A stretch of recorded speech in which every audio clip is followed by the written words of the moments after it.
গরম ভাতের সাথে চিংড়ি ভর্তা খেতে কিন্তু সেই লাগে, তাই না? তো আজকে আমি সেই চিংড়ি ভর্তা করব আর আপনাদেরকেও দেখাবো। তো যাই হোক, আসসালামু আলাইকুম। কেমন আছেন সবাই? আশা করি সবাই ভালো আছেন। আমিও আলহামদুলিল্লাহ ভালো আছি।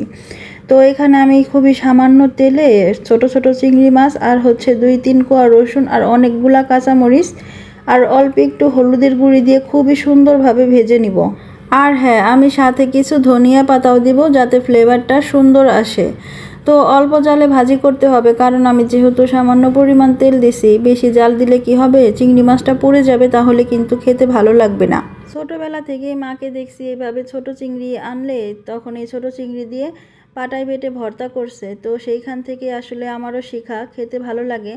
আর একটা ভর্তাও হয় চিংড়ি মাছ দিয়ে, সেটা হচ্ছে আস্তে আস্তে এইভাবে ভেজে তারপরে হাতে বেছে ওইটা আবার কাঁচা পেঁয়াজ মরিচ দিয়ে ভর্তা করে হাতে ডলে, ওই ভর্তাটাও খুব মজা লাগে। একদিন ওইটাও আপনাদের সাথে শেয়ার করব। তো যাই হোক, কথা বলতে বলতে ভাজি কিন্তু শেষ হয়ে গেছে। এখন আমি সুন্দর করে বেটে নিব।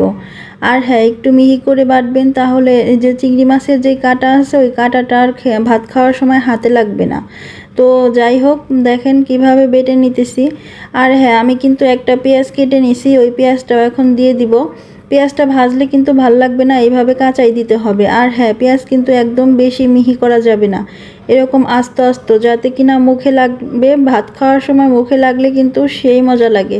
বিশ্বাস না হয় একবার বানিয়ে খেয়ে দেখবেন। তো দেখেন আমার ভর্তাটা কিন্তু প্রায় হয়ে গেছে। এখন আমি অল্প একটু সরিষার তেল দিয়ে মাখিয়ে নিব, তাহলেই ভর্তা রেডি। তো যাই হোক, আপনারা যারা এতক্ষণ ধৈর্য সহকারে আমার ভিডিওটা দেখছেন, আপনাদেরকে অসংখ্য ধন্যবাদ। আর হ্যাঁ, অবশ্যই আমার পাশে থাকবেন, আর আমার ভিডিওটা কেমন লাগছে সেটাও কিন্তু আমাকে কমেন্টে জানিয়ে দিবেন অবশ্যই। তো যাই হোক, ভালো থাকবেন সবাই। আল্লাহ হাফেজ।